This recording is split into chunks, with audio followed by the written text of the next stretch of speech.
Yeah.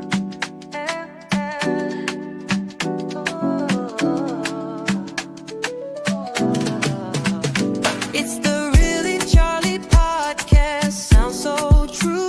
Grab a chair, pour out a glass. Let's break through. Echoes in the room as the stories unfold. Tune in, lean back, let the moments be bold. Yeah, it's the Really Charlie podcast. Tune your ear. With each word spoken, we're drawing you near. Yo, it's the Really Charlie podcast. Set your mind free. Diving deep, discover what's meant to be. Oh, oh, oh,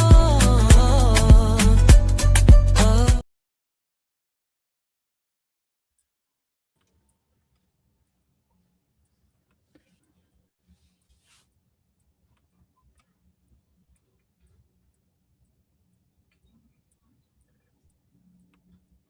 Ladies and gentlemen, hide your feelings and your no excuses. Also, hide your Facebook status because tonight, the Really Charlie podcast has the legend, the provocateur, the man who can start a family argument with just a look. Paulo Paris, aka the king of piss you off. And now, mind you, this is the kind of guest who walks into the room and this has your blood pressure and sends notifications to your doctor. You know, he's that type of dude. And but he has some wisdom at one point and then an argument at another. And guess what? He can have a status on his Facebook and then people respond in all caps, you know, and it's like, oh my God, Paulo's at it again. But guess what? The best thing about this man is he's been a lifetime friend of mine, and I couldn't wait to get him on here. It's amazing now it took so long because he has been, he has truly been one of the people that has an amount, let me see, abundance of guests that came on in. And it's all thanks to him reaching out to people and say, hey, you should try this podcast. Really Charlie Podcast is a friend of mine from New Bedford. And guess what? They follow his lead.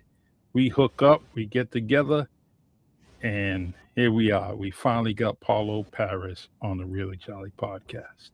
What's going on, my friend? All I want to know is who's making the chupa. I don't know, man. Hey, you know what? The only one that had Kachupa from this podcast was Dave Consatio. Yeah, he came in the house. We gave him some Kachupa, man, and we were going to start something. We were gonna get Nah. So, all right. Oh, we're not doing anything. Paul, are you reading me? You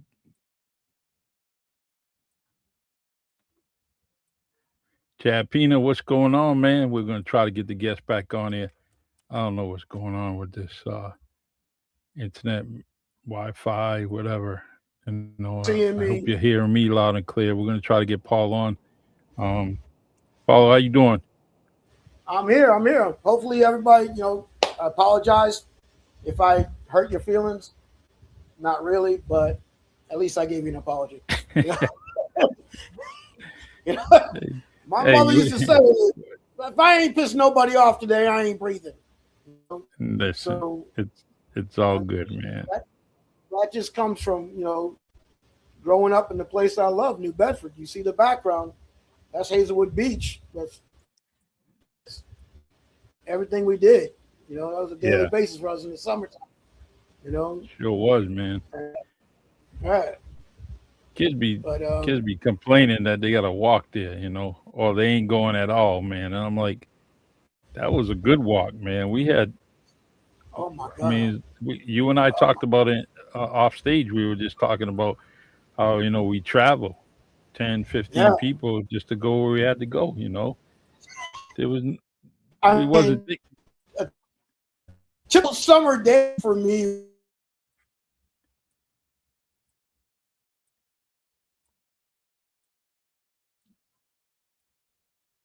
to Monty first thing in the morning.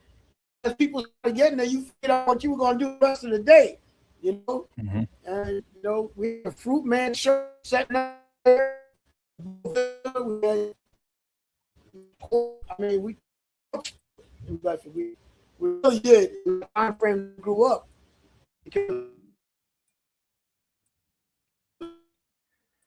Keep going in and out, Paul.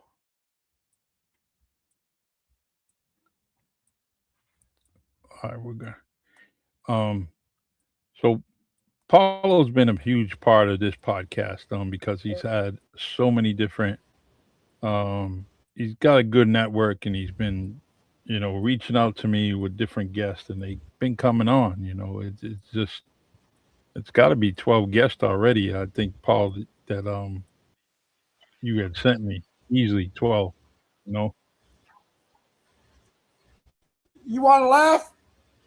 what's I that? recently went and asked somebody, "Hey, are you interested in going on Charlie's show?" And he was like, "Paul, I did a show for you about a year and a half ago. I had forgotten I had already told him about it, and that he already come on, you know." But it was because he was doing something new now, you know. Oh, And he was like, okay. he goes, "That's hilarious, Paul." You know? That is it. But I'm just trying to get video footage of friends and family and different people because it's so important. I tell everybody that the the video footage in the 70s and 80s was just crap, man. It was just because you can't find none of it now. And if you find it, something wrong with it, Nah, right? And yeah. it's just, oh, don't they know I don't want to be on TikTok right now?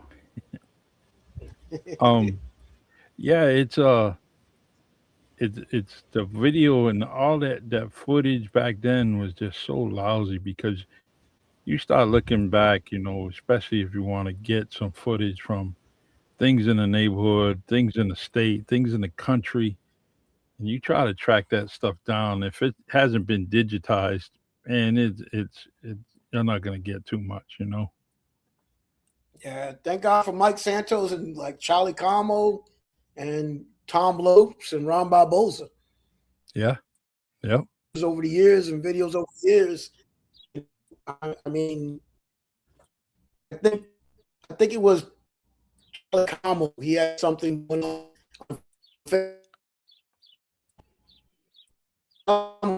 Pictures from the, when we were marching. yep.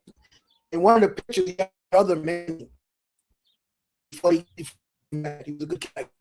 And I didn't realize that my brother man during when they marched up the city,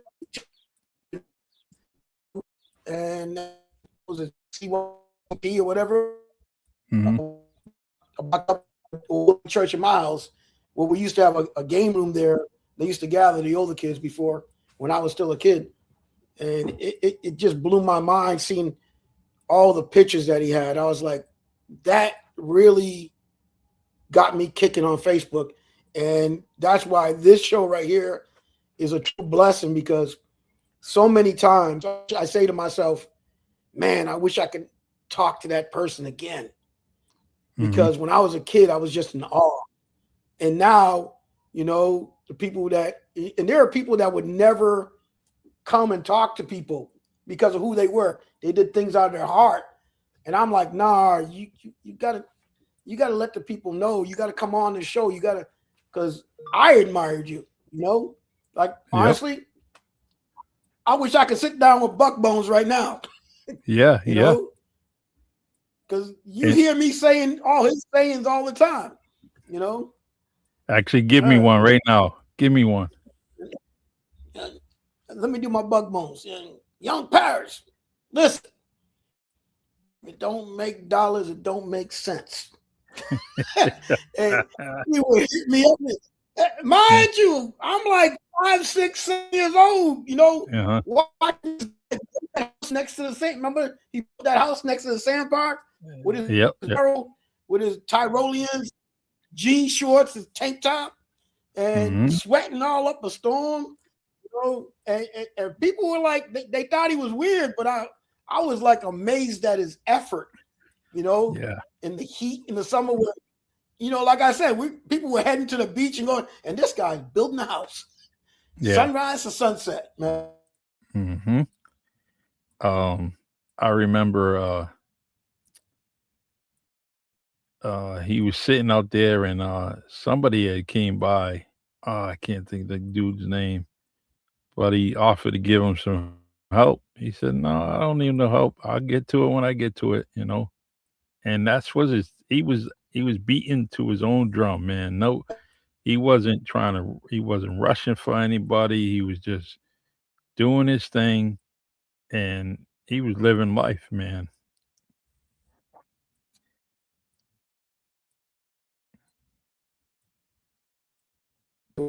Don't worry, IT don't. Was the guy 20 minutes? He'll be there. Sorry for the period. I couldn't hear you, Paul. I'm sorry.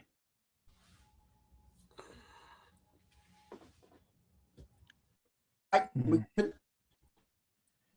I don't know. I can hear you, Charlie. Now, All right, okay. Um, let's talk about all right. Young Paulo Paris is at New Bedford High School doing his thing, and at some point he decides, all right, I'm gonna be Army strong. I'm Bay Village strong. I'm South End strong, but now I want to be Army strong. What pushed you in that direction? oh man, that was actually crazy. My father always talked that he hated me playing sports. As a matter of fact, my father playing sports, I was signing all signing name all permission slips. It was because Bobby Gomes, his brother was an international guy, Johnny Gomes, Johnny the Yep. Mailman, and everything. Mm-hmm. And I had no plans. I mean, I was in very high. I was getting great, but I never took the SAT. I, I know I was going to college, even though was college. I could get when everybody was preparing. I actually was helping a couple of literally day of the SATs. Everybody thought the SAT never done it. So my father died before I graduated, and Oh, after that point, I was kind of lost. yep. And we had met a recruiter, and the recruiter was starting to hang out with us because like I knew a lot of people. So this recruiter Sergeant Coleman, he was like, "Man, can you help me talk to them?" I was helping him recruit people, Mm-hmm. and then one day he asked me, he said, "Why don't you take the ASVAB test?" And I was like, "What's that?" And he said, "To find out what you can do in the military." I said, "You know what? I like taking tests." So I took the test. Matter of fact, we all went out. We all got drunk the night before, got up early in the morning, went to Fall River, and took the test. And next thing I know, the Navy, Army, Marines, all these guys are coming at me, like offering me the world. And Coleman said to me, Paris, you scored, like you maxed out the ASVAB. And I was like, what does that mean? He goes, Nice. you can get any job you want in the Army. And I was like, okay. So I thought there was a lot more people that did that. He was like, nah. He goes, actually, you might go into officer training or something. I was like, no, I'm not doing 6 years. I'm not doing that. I went try. So he said the brand new MOS. I was like, I was not even listening to him until he had the $20,000 bonus. He had the $20,000 bonus for a poor kid from Bedford. And I said, what do you do to get that bonus? You pass the test.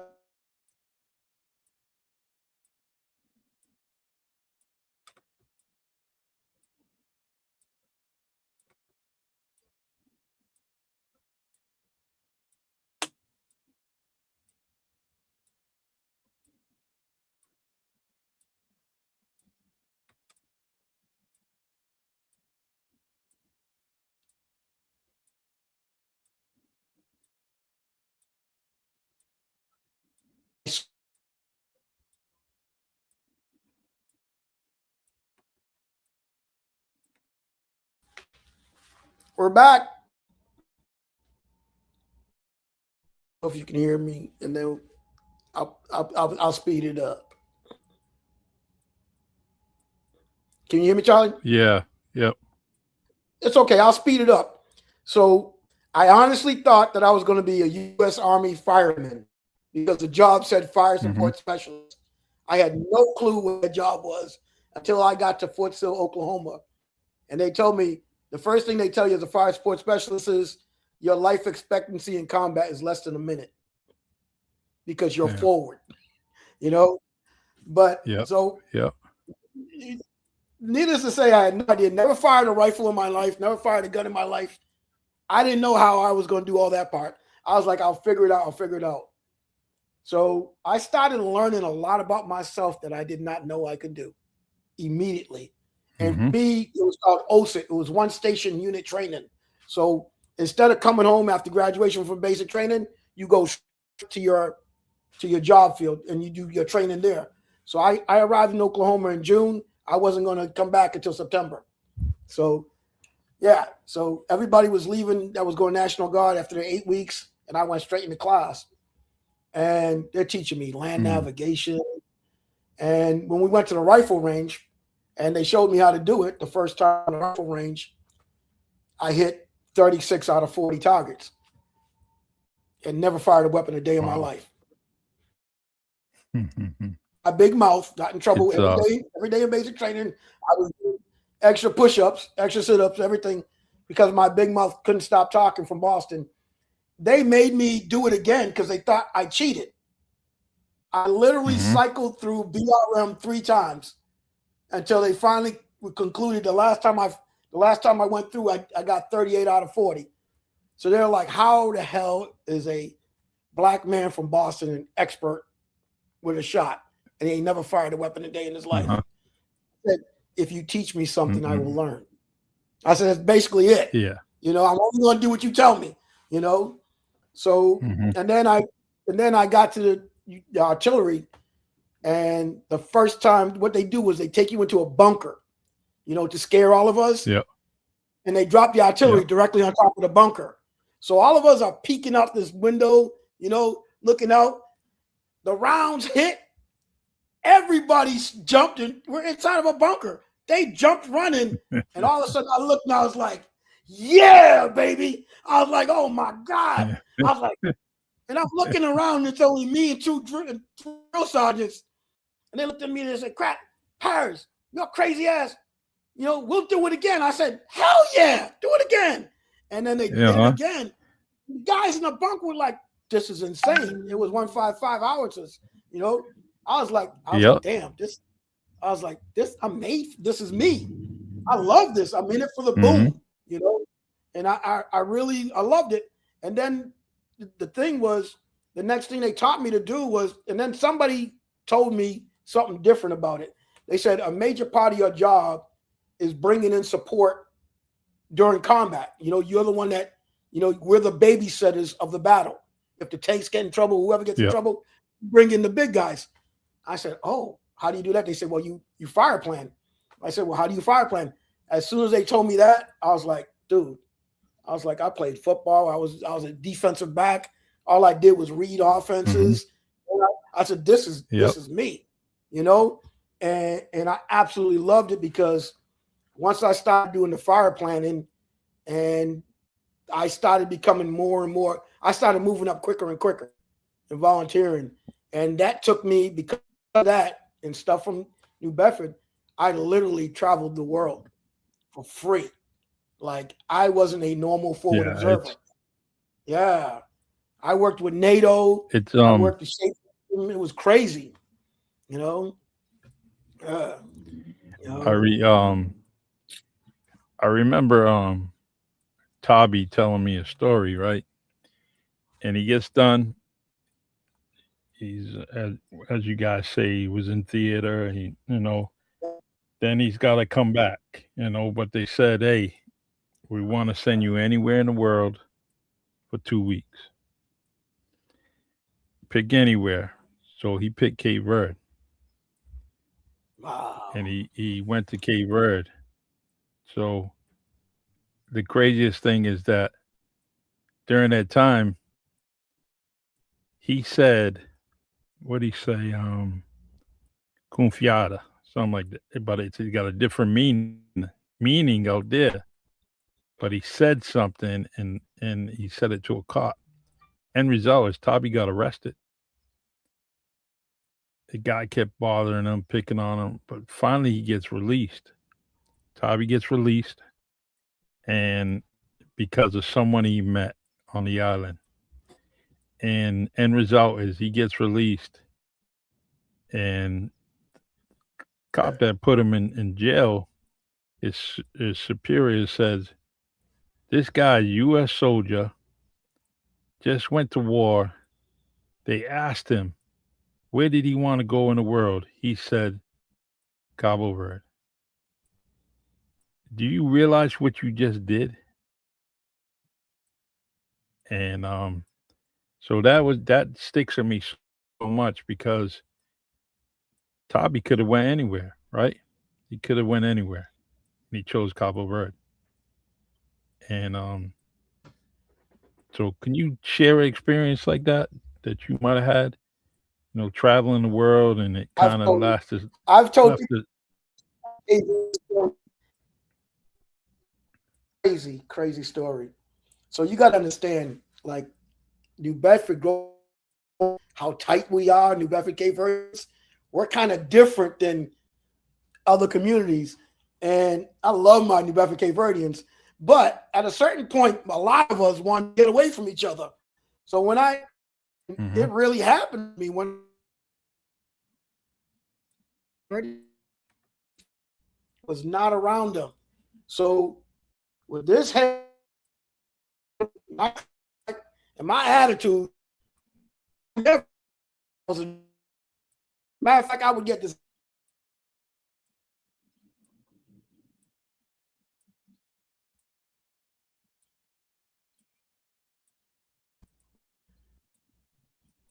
So this is crazy.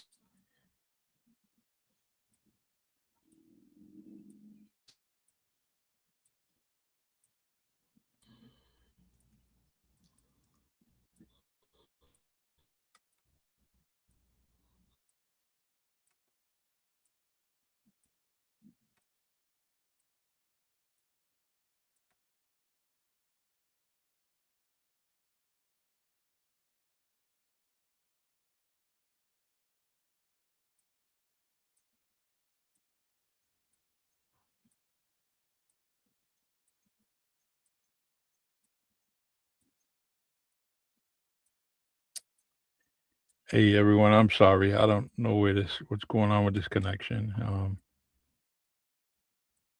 We might have to try this again. Uh, So all right, we good, y'all? I guess, man. I don't know what's going on, man. Um, damn.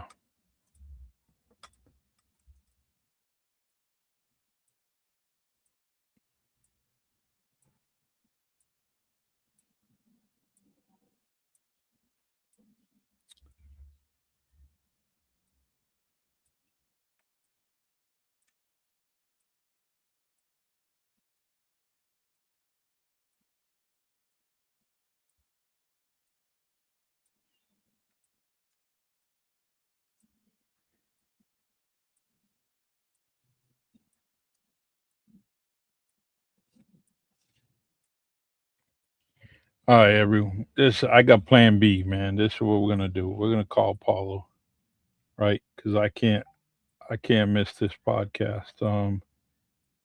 Dude is just we're gonna try to call him, right? Thanks, Doreen. I appreciate it. Let me try to give him a call here, and we'll get him on the speaker. That's the way we'll do it, right? One way of doing it. I just don't want to miss these stories. Um,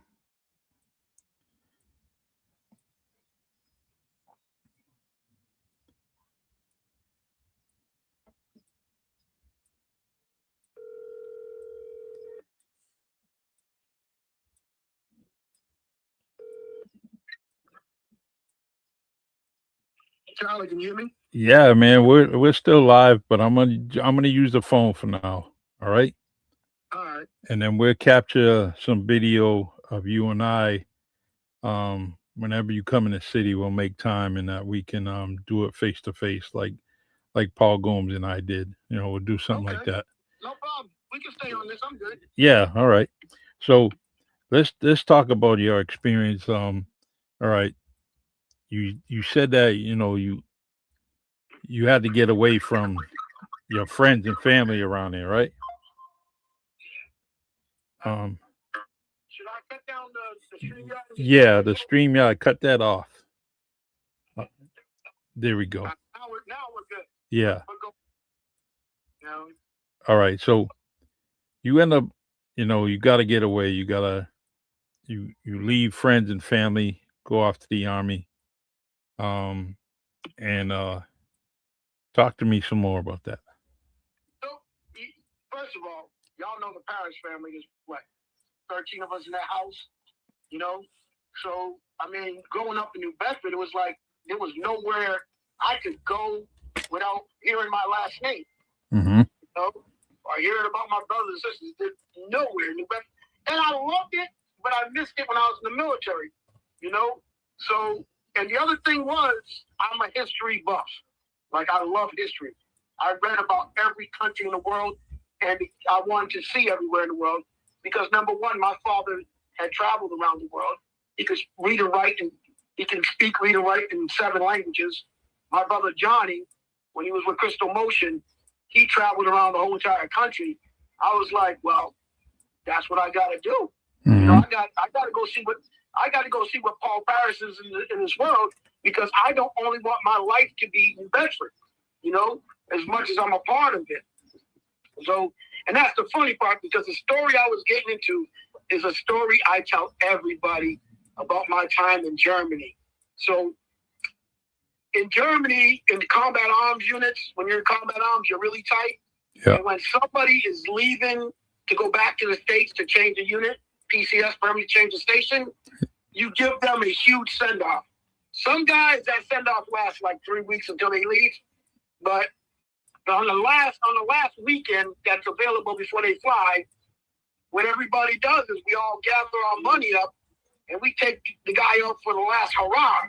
And it's basically, you go out to Frankfurt or whatever, and you go to every bar hop and every club, dance all night. Then you go to the Puff houses or whatever. Puff house, I'll say it nicely. Mm-hmm. My district in Germany. So here it is, 3 o'clock in the morning, 4 o'clock in the morning. We're walking around Germany looking for, now we got the monkeys and we're hungry. And I'm walking, and all of a sudden, somebody grabbed my elbow. And he grabbed my elbow, was asking to, I looked at him, and all of a sudden I heard, "Ever Fish Paris." I'm drunk as hell, and this guy just said something I only heard in New Bedford. Mm-hmm.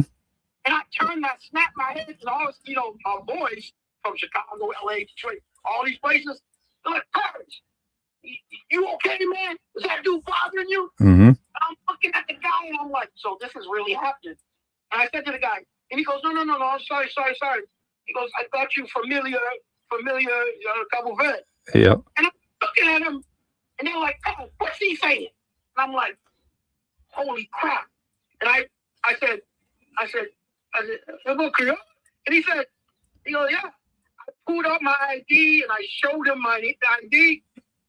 All of a sudden, he's grabbing me, Bentley. Uh-huh. I'm like, dude. I'm like, "Hey, what's up?" He goes, "Well, could you?" Uh-huh. And I said, "Are you freaking kidding me right now?" Yeah. He goes, "Come here, Kuchupa. You want to eat?" And I'm like, Yeah. I said, "We in Germany. You telling me they got Kuchupa in Germany?" He goes, Bentley. Okay. Uh-huh. And I'm the guys looking at it, what's going on? I said, just follow me. Just freaking follow this. Wherever this guy goes, we go. We start getting into a neighborhood. Like, it's obviously not a rich neighborhood. Yep. And he starts yelling, Ever, fish Paris, Bentley, fish Paris. And I'm looking like, dude, it's 3 o'clock in the morning. Why are you yelling? Windows start opening. what's the matter you? You know, and I'm here like, yeah, fish Paris, not America. You know? And he's pointing at me. I'm like, and they're like, and then next thing I know, a triple flowing. They got Buffon, everything. Nice. And these Black American guys, they're like, oh, these your people? I'm like, hell yeah. Uh-huh. They're like, what's that smell? I said, we about to eat. We about to eat. Like, we're really about to eat. And they're going to feed us till we fall asleep. And yeah, and the next thing I know, grow the punch. I was like, both. And they're like, what's that? I was like, you're about to drink some Cabo Verdean liquor. Wow. In the middle of Germany, 3 o'clock in the morning, and I couldn't have been more happier to be Cape Verdean and more happier to be a Paris ever in my life. And this is what I ran away from, you know? Yep. And here I am finding these people in another country, man, and they're looking like us and talking, and and now all these people got my hair. The whole time in the military, I had to deal with my hair. Yep. You know, they're like, I swear to God, and then it's so funny when Professor Andre wrote that book and made that movie, Some Kind of Funny Puerto Rican. Yep. I heard that for 10 years in the military. For 10 years, I had to prove I was Black and African. It's crazy, you know. I heard that in LA. I heard it in Florida. Didn't know what I was, and are you Cuban? Are you Puerto Rican? Are you mixed race? What, and it was just crazy, Hey, by the way, Doreen Amaral says hello. Kenny Brittle says hello. AKA. Yep. Listen, I can tell you, listen, that Kenny Shaw and Kenny Brittle, listen. People don't know how close me and him are, man. Like, I used to be jealous that my father liked him more than he liked me. Yep. Kenny was like that extra son, and then I would go next door, and Mrs. Chatwin treated me like I was there.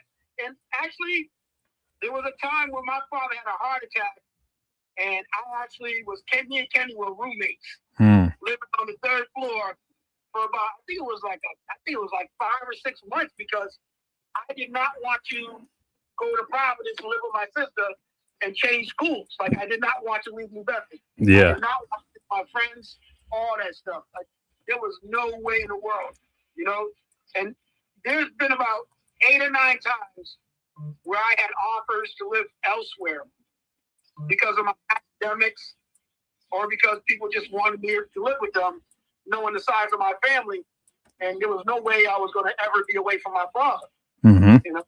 That was not going to happen. I can tell you a story, and nobody's going to believe it, but it's a true story. Unfortunately, the guy to back it up, he's no longer with us. So I was pretty good in academics. Me, Donnell Gomes, Jamie Castillo, Scott Jenkins, John Sewers. They were really high. They pushed me. I'm only smart because of them, because they made me work.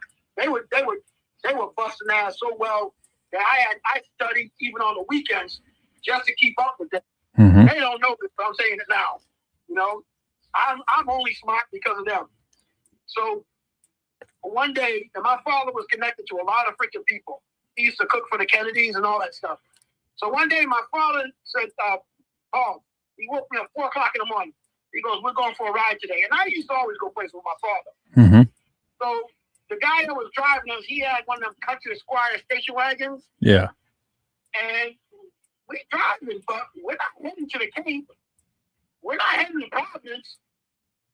We were heading Western Massachusetts. Like, we went up. All of a sudden, that's the first time I ever seen Route 2 a day in my life. And we driving for hours on end. It felt like forever. And mind you, I'm from New Bedford. Even though I've been to summer camps, I have never been this far away from civilization in my life. Yep. And we get to this place, and I see I'll never forget the sign at the entrance of the road leading up. It said Northfield Mount Hermon. Wow. And I'm like, okay, Daddy, what are you cooking here today? What's going on? What's going on? He goes, oh no, Paul, I want you to meet some people. You know? And it was a Saturday morning or something like that. And next thing I know, I'm sitting in a room with a lot of white people. Yep. And nice white people, asking me questions, about how I feel about this. Some of them asking me mathematical questions. And then I started taking all these tests, and I was like, I don't know why the hell I'm taking all these stupid tests. And they're correcting the tests as I'm going along. And then I get back with my father, and next thing I know, these people are talking to my father. And then we're walking all around the beautiful campus up here in the mountains. I'm like, this is one hell of a summer camp.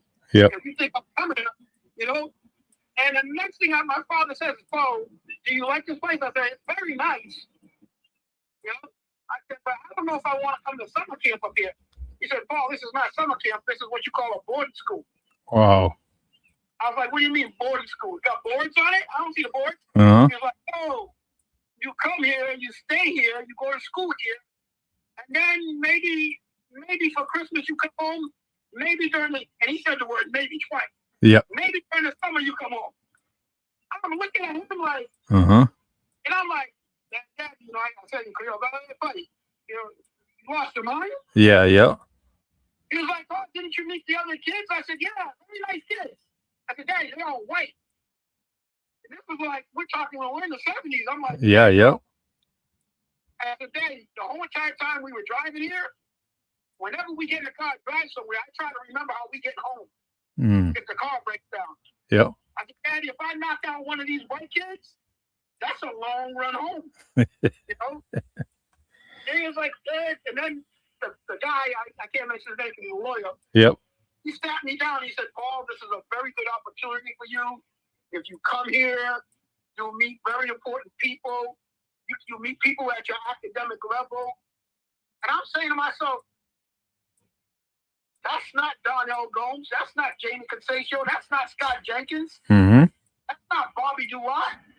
Those are the people that motivated me. Yeah. I said, I don't care about these people. I care about the people I grew up with. That's my motivation. That's my mojo. Yeah, exactly. Mojo is me and my people. And I'm being honest with you.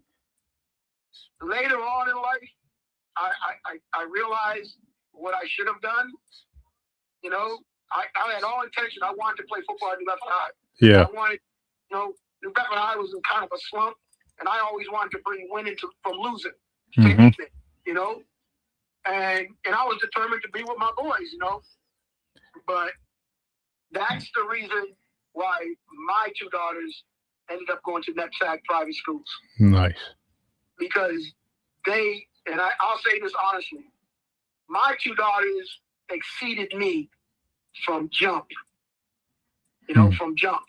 I'm very proud of them. I'm very proud to be a father of them because they listened, they put in the work, and they had longer term goals than me. Like Janella, the town where my father was born in. I tell people this all the time. The word Janella, loosely translated, people says it means window. But if you're going to look at a word from a language that's that old, there were not windows in the 1200s and the 1300s when that language was invented. Yeah. There were portals that looked into the future, that looked forward.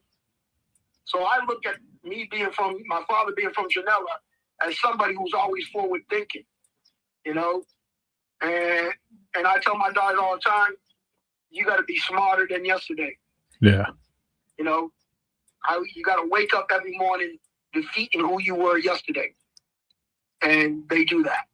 They do that. And I told them, I'd let them choose their path. I could have very easily have been, you got to do this, you got to do that. I wanted everything that they did in life to come naturally, to fit. Like when I became a forward observer, I didn't know what a forward observer was, but I knew once I did it, it fit like a glove. Yeah, I'm glad that Pops had take you on that journey. and then you get there and you evaluate everything, and your heart is feeling something, right? And it's feeling that that attachment to our city, to our culture.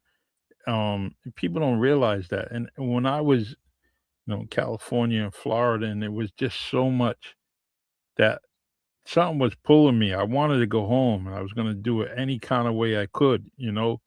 And you talked about playing for New Bedford High School, and that was so important. In Florida, that was some of the best football I've seen in my life, right? And playing it at a high school level and seeing a lot of my friends and teammates go to LSU, go to Florida State, go to Georgia, go to Alabama, play in Tennessee, playing on these football fields. And these are guys that are playing with every day. And but I wanted to go home. I was truly, truly homesick. I needed to go home to play at New Bedford High School, and I would, even if it was just that 1 year, I wanted to play. And so I can relate to what you were saying about playing for the high school. It's so important. Let me tell you how special New Bedford is. New Bedford, even though I was away and I was in the military, guys start talking about their hometowns and everything. Mm-hmm. So when I graduated, when I graduated from High, and people found out last minute that I was going to the military, I did not tell everybody I was going in. Yeah. Like the guys that knew were Bobby Gomes, Dwayne Grace, they knew I was going. Even when I went to my prom, that's when people realized the day after my prom, I left for Fort Sill, Oklahoma. I left before Bobby and Dwayne. I did not attend the Bedford High's graduation. I was in Oklahoma doing push-ups and getting Aldi, So what happened was when all the girls in New Bedford High, when they all realized that I was not staying and going to college, with them and all that, and then I was not going to graduate, I was flooded with all these pictures to take with me. Mm-hmm. Dude, when I say flooded, it's crazy. So I had all these pictures inside my bag when I got to Oklahoma in Fort Sill. And I met this kid, I'll never forget him, from San Antonio, Texas. His last name was Berciaga. Mm-hmm. So I'm hearing all the guys going like, damn, oh my God, damn, Boogie. We called him Boogie Berciaga. Yep. They're like, oh, Boogie, oh my God. And I walked over, I was like, Boogie, what's going on? I looked, I'm like, damn. He had all these pictures of the girls from San Antonio. Mm-hmm. I was like, damn, they fine. I was like, damn, man, you know what? I'll put up my pictures. My pictures covered both doors on the inside. And listen, I didn't just have Cape Verdean girls. I had the Portuguese girls, French girls. Yep. And listen, these dudes, and then, on the back of them, they had the little personal messages written on the back of them. Yep. These dudes, that's when they found out that what a Cape Verdean was. Mm-hmm.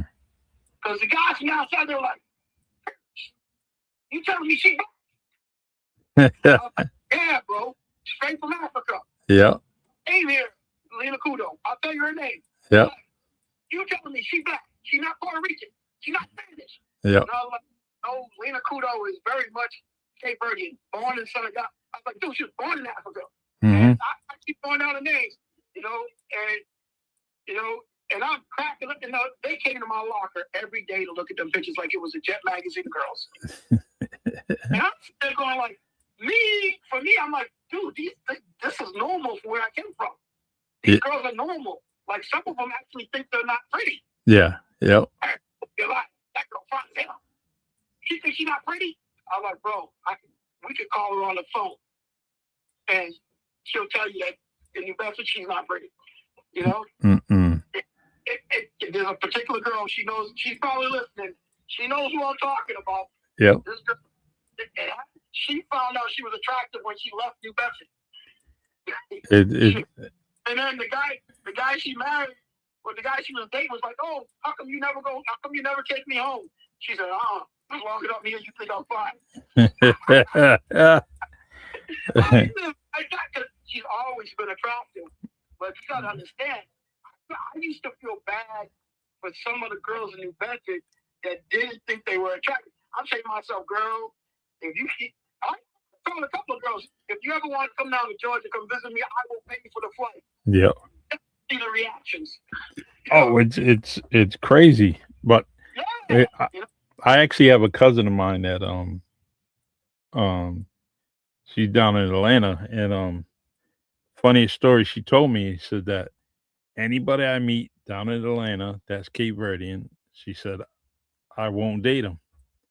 And I said why? She said because in fear that we're related, they may be my cousin. She said so, and it could be someone that she finds attractive, but once they say they're Cape Verdean, forget it. She ain't dating them, and but I now that I get all that because you and I are both someone that are strong advocates for ancestry, and we're and then when we see all the ties and the different people, and I'm like, damn, man. But I ain't. Everybody says you're trying to get you're trying to make your family bigger. I don't care if it's blood. If it came from my great grandfather and grandmother on both sides, guess what? I want to meet those people. I want to meet them. They're blood related, and I need to see them. I need to let them know that we're family, and wherever they take it, they take it. They if they want to communicate, then we do it. And I'm not gonna skip a beat with them. I'm gonna let them know what's going on, and I love it. So yeah, but that was her story, and tell me about the first Kate. Crazy. You want to hear a crazy ancestry story? Yeah, go ahead. I got a bunch of them, but this was probably the most craziest. So I first started getting into ancestry. Then I uploaded to GetMatch and MyHeritage. So MyHeritage gets you everybody from European, that was Europe, and GetMatch is a big, huge database where everybody can upload their raw DNA file to, and the other sites can see them. Yes. So, here I am one day, and my WhatsApp video is popping, but I'm on a call with somebody. And I said, you know what? That's kind of strange. That looks like a friend of mine that I met on Ancestry, and it was this guy. Yep. Reggie Brown. Mm-hmm. I met him on Ancestry DNA Inc., and he was trying to find his family and everything like that. So all of a sudden, I said, all right, Reggie, let me answer Reggie. I hit the video button, and all I see is off about 100 meters is about 50 to 75 white people spread across. Mm-hmm. And I'm like, hey, Reggie. He goes, hey, Paulo. He goes, guess what? I was like, what, Reggie? He goes, we dig deeper into that ancestry DNA stuff, and all this time we thought we were the Portuguese. Guess what? We black. He said, we black. This is why we like to dance and everything like that. And this is why we don't like a lot of people. Because Reggie's one of my cousins in New Zealand. And he's hilarious as hell. He goes, yeah, come to find out, Santos. Okay. Mm-hmm. Wow. I have a great uncle somewhere named P.O. Santos. He has families, England, Europe, Hawaii. He created families every freaking where. Yeah. And New Zealand, there's a lot in New Zealand that is his offspring. Man. He was a mighty good whaler. Oh yeah. You could. It's just amazing. Like, I have a cousin. The reason why he took the DNA test and found out, because he's from Angola. Mm-hmm. His wife is from Angola. He grew up indigenous to Angola in the tribes. Yes. So they have their first child, and the child comes out. He looks at his wife like, "Who baby that?" Yeah, he's like, because he's known his wife and her whole family and her family's family and everybody. Yep. So he said, he was kind of hurt, because, indigenous. So he took a DNA test. It was him.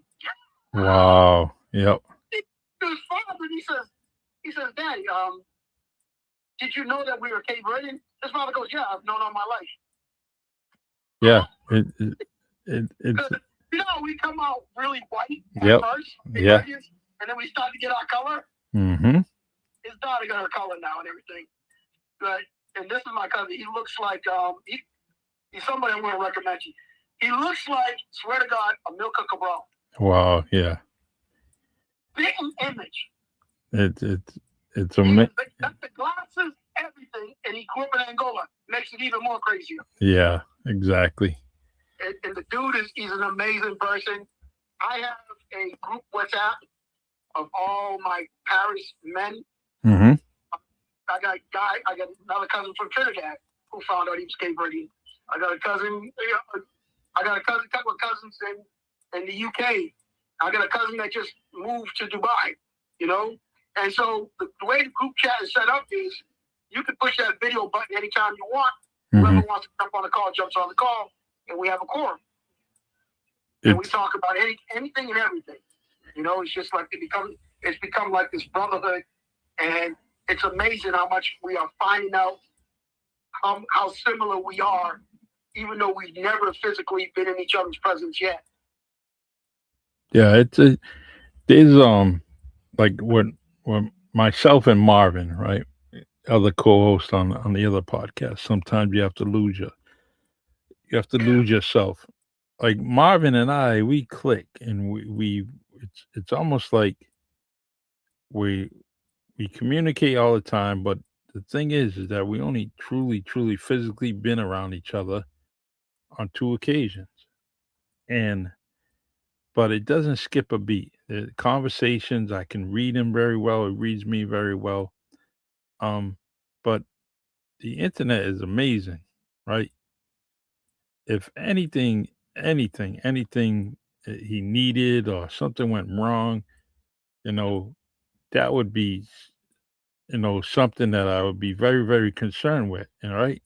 Because Yeah. he's that special type of dude, and I could tell him so many things in my life and not even hesitate. Just go ahead and just say it. And he would absorb it, analyze it, and have a conversation with me. So when you talk about meeting these people all around the world and having a conversation, you have so much things in common. Isn't that what the world is supposed to do? Right? And we see all these things going on around us, and we're like, here we are. We're supposedly the ordinary people. We're the tokens of society. We're not billionaires with this. We're just normal people communicating from a phone, from a video, and getting things done. And I wish that this world would do more of that. You know. Well, me and Marvin, oh my God, me and Marvin go back. Oh my God. I met Marvin obviously through his wife. Yep. Because Yep. Come to find out she's my cousin, and it was funny because the only reason why I met your cousin was because of the way and he's the reason I tragically met Marvin under tragic conditions was me and Shaky Dave. Yep. Dave Lumber. Me and Shaky Dave go way back. And me and Shaky have all these cars. There's a lot of things I've done because of Shaky. Yes. Because of our 2, 3, and 4 hour conversations. Well, people go through their spurts where they, you take a break from each other. Yes. Your cousin all of a sudden called me. And I was like, wow, I got to take this call. What's going on? Yeah. So she called me, and her and Marvin were the ones that told me of Dave's passing. Yeah. Like they were at the house. Sad day. Yeah. And, we took me and your cousin, we were real close to Shaky. They told me about what his life was like before that. And I ended up talking to Marvin for a long time. This was before your cousin got sick. Yeah. And everything. And I was like, this is a solid dude, man. He's really cool. I'm so happy for her. Yeah. This is the one. You remember your cousin had that record coming out and all that stuff? Yes. So we were hitting each other up back and forth. And I was like, I hope one day to meet this guy. Hmm. And then the next thing I know, he had to inform me what was going on with his wife. Yeah. And I don't tell a lot. When I was in the military, one of my extra jobs that you do once you start making ranks, you take on these extra duties. Mm-hmm. I was suicide prevention. Mm. Apparently, being a Paris from a very large family makes me suitable to talk to people when crazy things. Because chaos. I used to tell them all the time, I don't know what normal is. I'm a Paris. Everything in my life is chaos. Yeah. Chaos for me is normal. You know, I'm that guy that would call the cops if it's too quiet outside, just so stop put me to sleep. You know, so yeah, so I did a lot of suicide prevention and stuff like that. And there were times when I was talking to her and we were talking, and I told her about that. I said, I wish Shaky had reached out to me because, he went into his own little world. We stopped out and Jamie Dias. Mm-hmm. It was Shaky and Jamie Dias on a three-way call. Them two Laker fans versus one Celtic fan. Yep. And we were going at it for hours.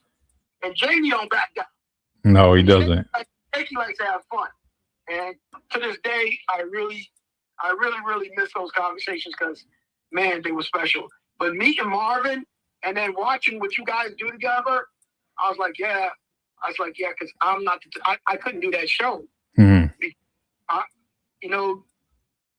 Being my PTSD. Yeah. And I didn't even realize how bad my PTSD was until a couple of things happened up here when I was working personal security for some Arabs, and that's when I realized, okay, there's something different, because I'm really enjoying inflicting pain on inflicting pain on somebody who's bad is making me feel good, and that's not good. Yeah, that's why I couldn't become a cop, couldn't become a corrections officer. And I said to them, when I got to know everybody's like, oh, become a corrections officer, oh, join the state police. Oh, I said, you don't ever want to see me with a weapon in my hand, ever. Yeah. I won't miss and negotiate. I said, that's why I will never carry a weapon again, because I know what I can do with it. I did it, and there are people and there's a saying that I say to combat vets and that I say to people, and one of my cousins, like he kind of stood away from me. He was a combat vet, but after I said what I said to him one time, me and him became real close. Yeah. And this is what I say to them is, I look at them and I say, what do you see when you close your eyes? Because I know you don't sleep. And I said, you don't even have to answer me. Yeah. And that's the difference between a combat vet and a ref, is none of that ever goes away. It's me, 1991 was what, 35 years ago? Mm-hmm. I can still see everything from even before the Gulf War. Yeah. Things that made in places and all that stuff, And I'll tell you a bad story. Okay. And this is really bad. My brother Johnny died. When he died, I had just got back to Germany 2 weeks before that, because he was sick, and I came home on a long vacation, and I spent a lot of time with him. But when I left, he took me to downtown to the bus terminal to catch the bus to Logan. And here we are walking up Pleasant Street, Ivor Met liquor store, and all this stuff. And he's fine. And I'm like, John, you remember my brother John? I'm like, John, stop. I cannot get on a plane with you doing this. Yeah. I said, you need to stop freaking crying. I said, I'm just your baby brother. I'm good. Mm-hmm. I'm safe. I'm good. I know what I'm doing. Well, Paul, you went to combat already a couple of times, and this and that happened, I was like, Johnny, stop worrying about me. I said, because trust me, I cannot die in combat. I know it's going to take a woman that's pissed off at me to kill me. Mm-hmm. So other than that, I'm not going to die. And that's one of the last things I said to my brother. Wow. 2 weeks later, I'm at a flag. We had a flag football game, and I was one of the coaches, and my boss was another coach, and he had just came back off emergency leave from burying somebody in his family. And we're sitting there, Matter of fact, Dwayne The Rock, if you're listening, I think Shaq was up there with us because Shaq was a teenager while flicking Germany with us. And his father was one of the players on my team, Big Head Harrison. And I love Harrison. Yeah. So all of a sudden, we seen the van, the duty van pulling up. And I'm looking, and then my boss walked over to, the other coach. He walks over to the duty van, and the dude hands him a piece of paper, and he freaking punches the window with a piece of paper. Yeah. So walking towards me, and I'm like, hey, just go, get in the van, go take care of your family, go, take off, go. And he's like, Paris, come here. I said, Chief, you don't have to tell me nothing. Go take care of your family. I got this. You just got back. Whatever it is, go take care of your family. He said, Paris, I'm not calling your name again. As soon as he said that to me, I just took a side and I said, my brother Johnny just died. Yeah. When we were in Wild Flicking, it was a 6-hour drive to Frankfurt, to the airport. Mm-hmm. And he was like, Paris, just get the shit. We're gone. And I was like, yeah. I was like, all right, Chief. And so my flight was going to be 6 o'clock the next morning. So the only way we could do it was to leave right now, and I would sleep at the airport. Yeah. And fly the next morning. So he drives me all the way there, and he says, Paris, you just come back when you're done. Mm. All right. And I was like, all right, Chief. And I was like, because he's seen it. I was totally lost. So here I am with my bags. I'm sleeping in the airport overnight. And all of a sudden, I was flying through the air. Yeah. Smoke filled the whole Frankfurt airport. You can look this up. They had bombed the next terminal at Frankfurt Airport. Wow. Here I am getting ready to go home on emergency leave, and terrorists bombed the very next concourse. And the smoke filled it on. And I'm shaking. I'm in my dress blues and everything, my dress blues traveling uniform. And all of a sudden, these German soldiers are running towards me, and he's saying it in German. And he just tossed me a submachine gun and pointed in that direction. Yep. I was like, are you shitting me? And so we headed off, and we flown the perimeter and all that stuff. I'm sitting there going like, my brother died. How the hell am I getting home? Mm-hmm.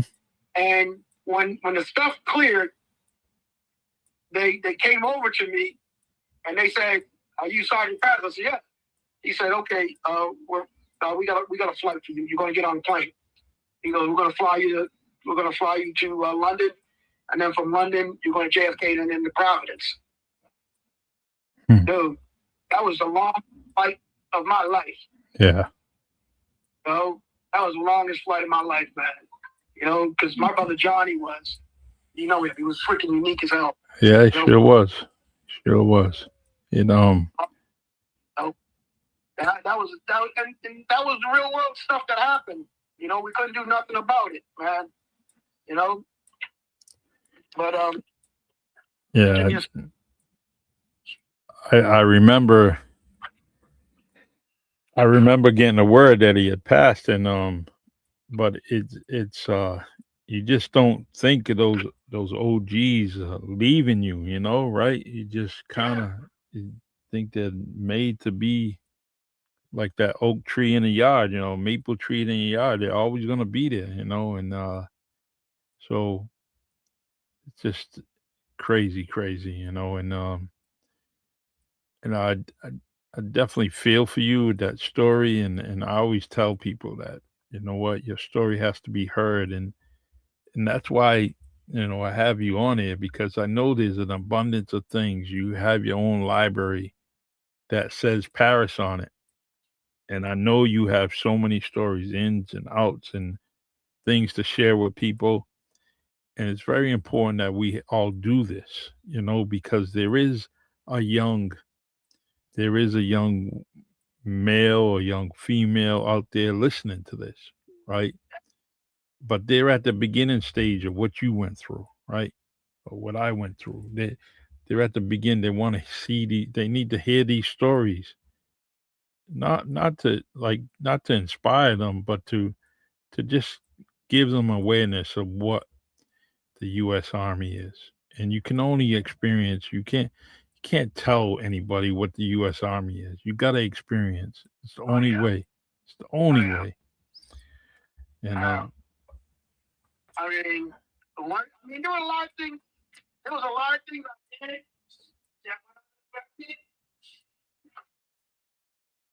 that down the road. Yep. Changed it. But I'll tell you, I mean, I've been lucky, extremely lucky, when you talk about it, because I have met some of the most amazing, famous people in the world, you know, have gone on to do things. And it's just because I'm from New Bedford. Yeah. I'm not afraid to talk to nobody. Exactly. You know, believe it or not, that was perceived on my as far as me as a negative, that I was talking to everybody on the job. I didn't have any problem talking to people. Didn't care where you was, you know. Yeah. And they always trying to push me to the next call, to the next conversation. I'm like, look, I'm building a rapport, and this conversation is going to go as long as I want it to, or they want it to, right? Exactly. And I don't know why people think that's a negative. It's not a negative to have a conversation with someone. You know, funny part about this whole thing with me? Yep. But crazy story. All right. As a kid, you know, there's certain things that stick with you the rest of your life. Yep. The discovery of penicillin. You know, and when I heard the story of how Louis Pasteur, you know, discovered penicillin, it was from a poor kid. Yep. So I took that as you never know who or what you can learn from. Exactly. So why not talk to everyone? Yeah. You know, why not find out, you know, go find out what you don't know. You know? How many that would be so much. How many assistants in the crazy story, and maybe you know it, maybe you don't, but the potato chip was made by a slave in the kitchen. Yeah. He fried it up, and then this dude took it into his restaurant, and it was something that was premiered in the restaurant. He said, "Hey, just cut it a little bit thinner. Cut it a little bit thinner." And then we were doing that, and then, you know, instead of that slave getting the accolades of the potato chip, right? Nah, the restaurant owner, the plantation, he got it. He's the one that got all these things, and that's the story of Black America, right? That there's so many things taken from us. But what I wanted to get at is how many assistants, right? You talk about the penicillin and how it was introduced, poor black kid, so on and so forth. How many assistants in the kitchen made the best dish ever, right? How many assistants that were in a chem lab that was helping out and fooling around, or trying to figure out something and end up, you know, curing something, or like the penicillin. You know, there's so many different things that go on, right? You want to hear something funny? What's that? Jamie Kahn introduced me to Richard Pryor. Yep. When we snuck on and put one of his brothers, Richard Pryor, albums on 317 Pleasant Street, across from John Source. When Jamie Kahn and Michael Kahn were living there. And rest in peace. Bicentennial nigga. Yep. And there was a couple other ones, but there was one that stuck out with me because my sister, my younger sister, and my nephew were people who stuttered. You remember Richard Pryor joke about the stuttering Chinese guy? Yes. I don't see no help. You know that one? So here I am in Germany, right? And because my father was a chef, I like to go to restaurants that, you know, where people are actually cooking, not no chain restaurants. And I had this most amazing Jaeger schnitzel, and the gravy on it was different from all the other ones. The pomfrets were different, the fries were different, and I'm like, and the salad was different. I was like, so I tell the person, I said, can I go meet the chef? And they're like, what, you want to meet the guy? I said, I want to meet the guy who cooked this. Yeah. He takes me to the back, and the dude's Chinese, speaking German. All I can think about is, I don't see what happened. I was cracking up because, I said my father spoke 7 languages. Yeah. So I'm in the middle of Germany during this German meal cooked by a Chinese guy who speaks German. Yeah. And he had sticky eyes like my father. I'm cracking up laughing. Oh my God. And that's one of the moments where, because you went to California, you went to Florida. Yep. That's one of the moments when something funny happens that you want to turn around and see your boy from the Bedford and say, look at this shit. Yeah. But it's not there. Mm-hmm. You know what I mean? That's what makes you think like, oh, wow, yeah, I really am not home no more. But I was cracking up laughing for days, man. I was dying. I couldn't believe it, man. And you're right. You got these people who have problems with immigrants. Yep. That go to these 5-star restaurants not knowing that it's immigrants making that food that you're paying that $600-$700 for. Yeah. Yep. And give it a 5-star review and give it a 5-star review and all that. Yep. My father wouldn't let us eat at no McDonald's or nothing like that. No. Every time we asked him for McDonald's, he made us something himself.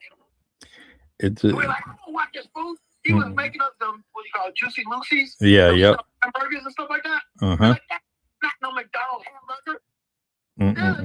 Well, you put something in it. Yeah. And they people making Juicy Lucy's and having all this money and stuff like that. Hey, you mentioned someone's name, and I got to bring this up. And John Soers, right? Yeah. Good friend of ours, more like a brother with you. And where was you when he passed away? I was here in Boston. Okay. I still remember it. I remember that day. That day will never leave me. So let me go deeper into John Soers. On Pleasant Street, when I was a kid, I was 4 years old. Yep. And me and John Soers were going to Parker School preschool. I think Scott Jenkins was with me too, and I think Donald Gomes was at the preschool. So we were friends and everything like that. And there was something going on in Crystal Cafe. Crystal Cafe used to have another floor above it. Yeah. I don't know if anybody knows. So I'm 4 years old, and there was like some kind of christening or whatever. My father. So back then, people were stupid, let kids do stupid things. So they're talking on the roof, drinking grog on the roof and all that area. And me, Manny, my brothers and sisters, we're playing on the fire escape. Yeah. That's what we were doing for fun. Dressed up nice, climbing up and down the fire escape. So I'm climbing up, and my brother Manny got pissed off at me for some stupid reason, because I guess he wanted to come back down as I was coming up. So he literally hit me on my forehead. Yeah. And I fell backwards and landed in a box of broken glass and everything. And it was pretty bad. Yeah. I still have a scar on my head. And all I remember, the next thing I remember is I'm inside the back of a police car, and I have something wrapped around my head. My father's holding me tight like hell, and rushing me to St. Luke's. I got 28 stitches on my head, and that whole entire summer, I was stuck in the house. John Soers and Jamie Casasio came over every day. Yeah. And spent time with me every day, because I couldn't go out. They were afraid of me being in the sun or whatever, and I would or whatever. So, and now I was like, wow, your friends are your friends. And they would literally be with me the whole time. In the house, we'd find things to do. So fast forward like 3 years later, and I didn't know, but all of a sudden John Soers got sick. Yep.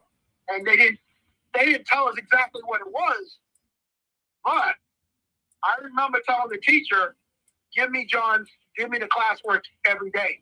Yeah. So every day when school ended, I took all the homework and went over to John's house, and I did my homework with him, me and him. So John technically did not miss a single lesson.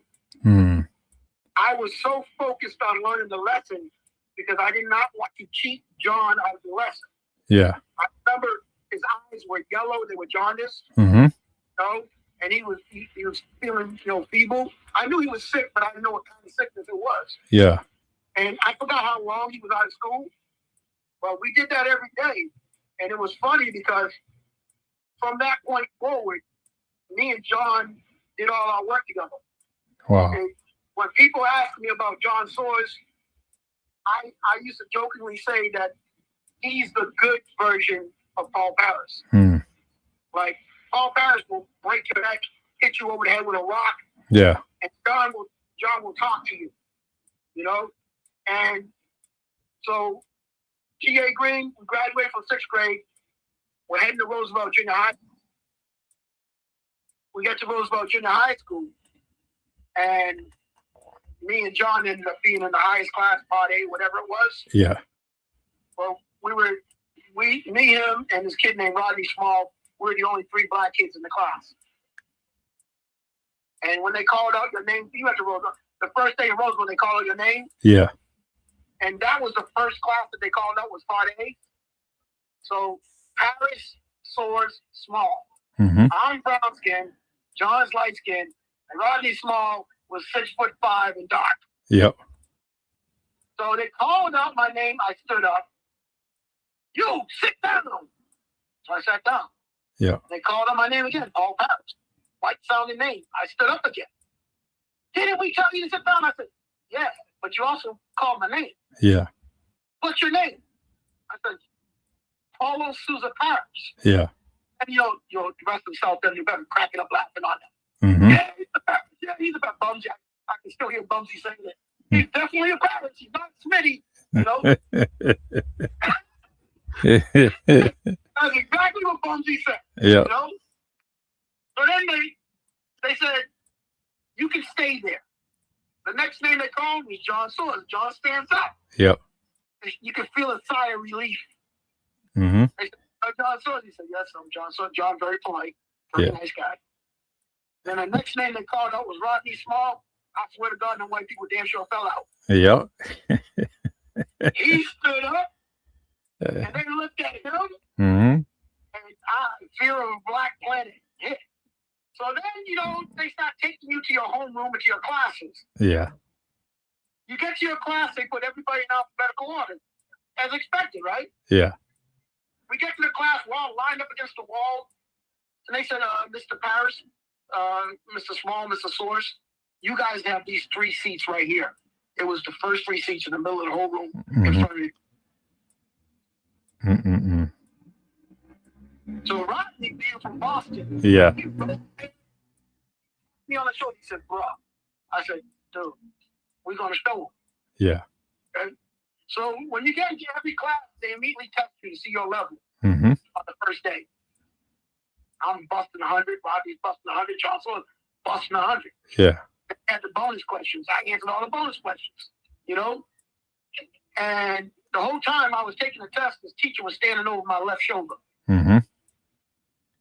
And I'm like, I'm loving it because I'm the type of person, I love to be challenged.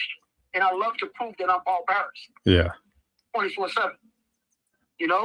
Where other people would get mad, I'm like, have fun. I'm taking the test. And it was like that for most of the classes. They just, and then finally they kind of rearranged it a little. We got to sit in alphabetical order after we proved we weren't cheating, And they kept asking me, like, randomly, Paulo, if you're not comfortable in this classroom, you could choose another classroom and we'll move you into it to make you comfortable. Yeah. Why would I not be comfortable? They're like, if the tests are too hard, I said, is there a higher score than 100? Uh-huh. I was like, am I failing? Yeah.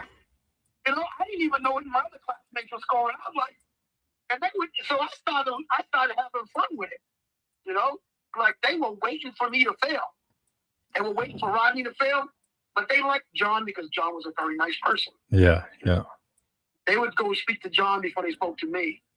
But John, and it really killed me that he went to Vogue and not New Bedford High with me. Because that was the first time I was without John Soares in my life. Mm-hmm. That was the first time I was without Jamie Consacio, Donnell Gomes. And when I got to New Bedford High, I was around all these new people that I didn't really know. I mean, I got Cheryl Nobrey in a lot of my classes. Yeah. Leslie Lewis too. You know, and that was good. You know, because they were Leslie Lewis was off the charts, definitely. Mm. But even in the classes, even at New Bedford High, in the classes we were taking, I still had people over my shoulder. Yeah. You know, asking me to, you know, if it's you know, you can transfer out if this is too hard. And I just, it was a badge of honor for me most of the time. But the thing about it is, it carried throughout my life. Because if that didn't happen to me back then, I would not have had the bravery to stand up for myself in the military and in every job I've held since then. Yeah,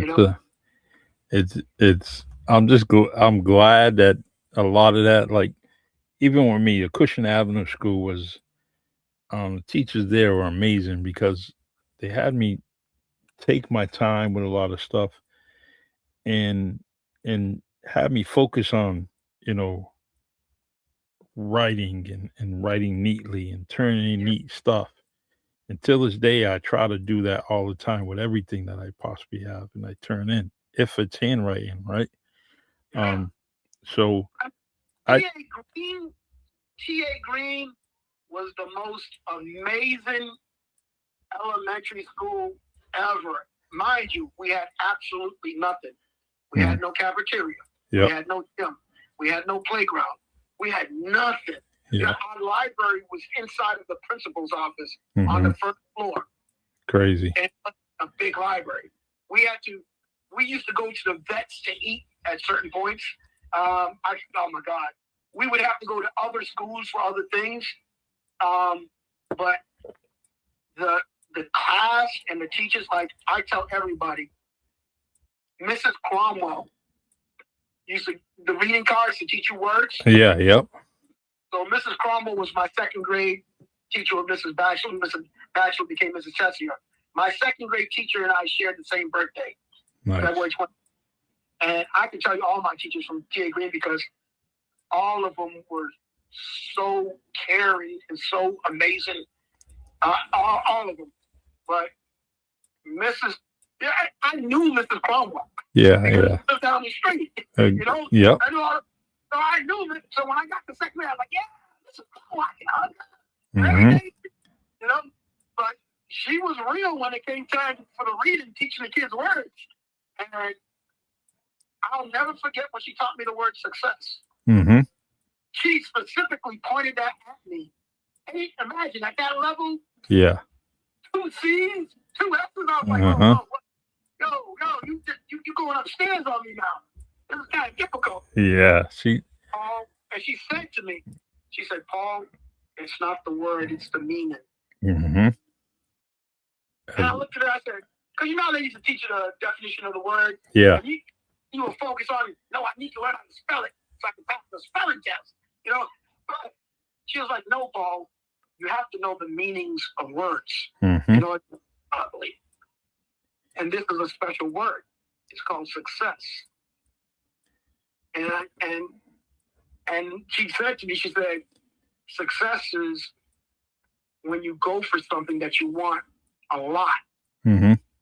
Achieve it. I was like, dang. Like, I can still, right now, as we speak, I can tell you what she was wearing. I can tell you how she was sitting. I can tell you she had the card in her right hand and her thumb was underneath it. I can tell you everything about that word. Yeah, when that moment happened. Because you know how they say when the light goes off? Mm-hmm. That was one of them light goes off moments.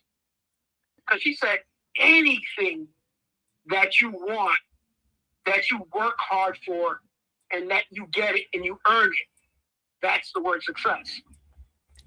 It's amazing. We were fortunate, right? Because we had Mrs. Cromwell, we had Mrs. Carol Gomes, we had Mrs. Louise Francis, we had Mrs. Penny Santos, we had all those into our schools, you know, being the teachers' aides and And Mrs. Barrows, lived on Rockland Street. She's still the most uh it's Coach Barboza, Ronnie Barboza's sister, and I never knew this all my life, but that's his One sister. story I had to remind my classmates about What was that? that they didn't believe it. So Mm-hmm. I think kindergarten, we were in kindergarten or first grade. Yep. So we used to have a guy that came with a guitar. Mm-hmm. We used to call him, the bear man with the big beard. We used to call them Jesus people because they wore handles and all that stuff. And these are these white people that would come, and it was like three. We had three in our class that would show up, and the white women, they wore multiple layers. Not gonna lie, multiple layers. And I always used to see this one lady, the one of them that I liked a lot, that was really nice to us. I used to see her when she would leave the school. She would walk over to the Carmel's house. Mm-hmm. Down the Carmel, Mrs. Carmel's house. Yep. Next door, in between Kenny and the Chapmans and the Andrews. And I was like, and she would talk to them. And I used to make fun of her last name. Because her last name, I was like, what kind of name is Royale? Mm-hmm. Yep. Like, well, you can call me Hillary. Mm. That was Hillary Rodham Clinton. Wow. And I didn't really realize it until she mentioned her work in New Bedford during that era, working with the underprivileged kids, schools and all that. I was like, she was wearing them Jesus because her hair was dark back then. Yeah. And she used to put the two pigtail braids on the side. Mm-hmm. They taught us how to make God's eyes, and we did the gimp thing and all that stuff. And the guy, this is a song, swear to God. To this day, I sing the song when if I have a hammer in the morning. Mm-hmm. They were singing, all these songs, Joy to the World and all that. Yep. That's when, what was it? They had all the Partridge Family TV shows and stuff like that. And I was like, they're teaching us Partridge Family songs. Mm-hmm. I have a hammer in the morning. Yep. And the guy, we really liked the guy because he was a tall guy with a long beard, and he played the guitar all the time, wore the Jesus sandals, and they were just nice white people. It's that block got its own history, man. Talk about the block. Yeah. You know who my next door neighbor was? My next door neighbor was Francis Parky Greene. Yeah. It just. I knew that he did the Black Panther thing and all that, but he was Parky. He was Parky, my next door neighbor. Yeah. I love Parky. I love the sense of glory. I love Arnold, one of my favorites. Anthony, my sister Dale's age. Mm-hmm. And Mrs. Grace, I used to always do errands for her and all that. Yeah. As Anthony and them got older, when Anthony left, I used to run errands for her. I used to shovel her sidewalk. My father would make us do it. We used to bring her kachupa and all that stuff. And Arnie, I used to see him doing his thing all the time. And I remember Party in 1968, 69, when a lot of things were happening, because when the summer of 1970, nobody can forget it. Yeah. That was when we lost Shibby. Mm-hmm. And Shibby was my brother's friend. Shibby was at my house every day. Wow. He used to buy me and my brother Manny the big lollipop, the big huge one. Yeah, yep. The purple one. He's telling me purple's royalty, your royalty, Mr. Paris. Mm-hmm. And I love Shibby. Shibby was this tall, light-skinned brother. Yep. And cool. And my cousin Snooky and Vonnie, Russell Almeida, Comanche Ray, and all those guys, that group, Fat Jack and all them, they would all be at the house. That's right. My father was always cooking, you know? And my father would be like, oh, don't you guys go out there and smoke that shit and get in trouble? Yeah. I don't want you guys getting arrested for that stupid shit. Mm-hmm. And then we heard the news of what happened, and then we couldn't, people forget this, but when Shibby got killed, there was we couldn't leave the house. Yeah. The kids had to be in the house. We were not allowed during the riots and all that. I was locked in the freaking house, But I'll never forget that, man. There are things that happened in my childhood and then also, one of the guys they used to, because we used to always take in people all the time. They would live in my basement. Yeah. They on their own, My father used to be, they would work in the fish houses. Mm-hmm. One of them, I used to call him Easy. Yeah. Didn't know that was a dude from the lunch table. Mm-hmm. Yeah, Jabril Jabril. Kazan. I did not know that was him. Ezel Blair. Yeah. That forward like 30 when Mrs. Chapman passed away, Mm-hmm. and I'm at her funeral. I'm coming out of the church, and I see him as Jabril. I know him now as Jabril. Yep. And I wanted to, go shake his hand and say, a pleasure to meet you and all that stuff. And he's talking to the mayor right in the parking lot, the Wellway parking lot. Yeah. And I'm walking towards them, and he's talking to the mayor, and I'm about 3 feet from them, and I'm like kind of hesitating my steps because I didn't want to interrupt, Mm-hmm. And all of a sudden he looks over, he goes, "Hey, is that you, baby Paul?" Yeah. Yep. And he said that. I was like, I'm looking at him, I'm like, huh? And the mayor goes, you know the gentleman? He goes, yeah. He goes, they lived in that house at the bottom, around the corner down the street, that first house. Mm-hmm. I used to cook them, and their father taught me how to cook jag, and I learned how to cook when I first came up here. Mm-hmm. And then when he started talking, I just said, "Easy." Mm-hmm. He goes, yeah, you remember. Yeah. He goes, yeah, all the kids used to play with me because I was almost their husband. Because you had my brother Peter, you had Easy, and then you had, was it Bubba Rockets? Yep. They were all the shortest guys. Mm-hmm. And we used to like the shortest guys because freaking Bonnie looked like he was 7 feet tall back then, Bonnie Althea. Yeah. And oh yeah, there's so many guys, man. Jimmy Bookman, another one. Douche. Jimmy Bookman, I thought was the biggest mountain of a man in the world. Yeah. And every once in a while, Big Jake would come by and say hi to my father, and it was in his uniform. Yeah. I was so proud. Yeah, it's a proud moment, man. He so I'm so proud to look at him. It's a great moment.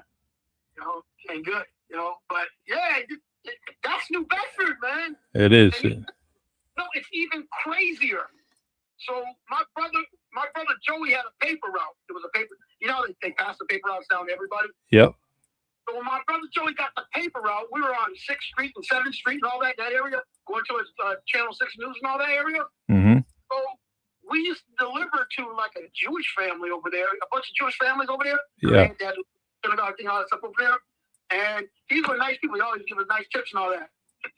I did not know that one of those kids turned out to be the now owner of the Golden State Warriors, the LeCoupe family. Yeah. Yep.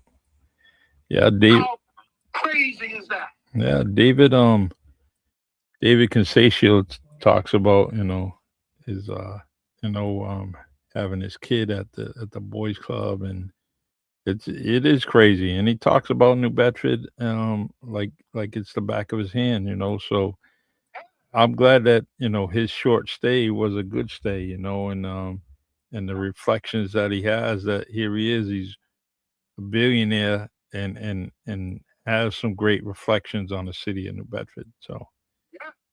The guy 3M is from New Bedford. The guy that invented 3M. Yeah. He's from the other one. I mean, I can keep going. It's so crazy. It's unreal.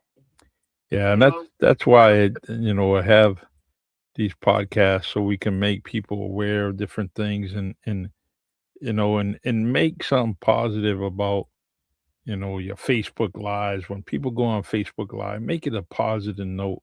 Get every now and then, give it something that can carry on and where someone learns something, right? And you do that. I think we all do that. Paul, before all of us to bring our skills back to New Bedford. Like people hear me, like I talk about nondescript people that nobody understands. One huge positive person in my life that nobody really understood and knew, Roy Ferguson. Yeah. I tell Lamont all the time about some of the stuff his father used to say to me. Mm-hmm. And I love Blaine to death too. Yeah. Like I could look up to Blaine like he was a freaking god, and all that. But Roy was hilarious, but he always taught you something. Yeah, I miss him. I truly, that was one of those dudes older than me that,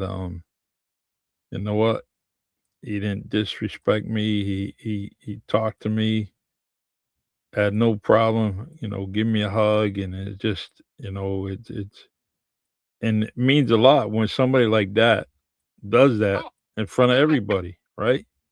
like me and Scott Jenkins would be going to Monty's spot early in the morning to Mhm. try, because you know how you couldn't get on the court once the big guy. True. I'd be at Monty's spot working on our little dribbles, our little shots, our little games. We'd either be working like making up plays with each other, how we were going to beat people and stuff like that. And Roy would show up and be like, "What you two knuckleheads doing? Come on, let's Yeah. play." Mm-hmm. Listen, and you try to take a shot on Roy. Roy would slap that thing over the fence. Go get that ball. Don't let him bring that shit back in here. Yeah. They didn't. Roy taught me and Scott not to fear anybody on any playing field. Just a good dude. Number one thing I learned from Roy Ferguson was you show up with what you got. Mm-hmm. Make them take it from you. Yeah. And it causes a lot of problems. Like I said, I piss off a lot of people.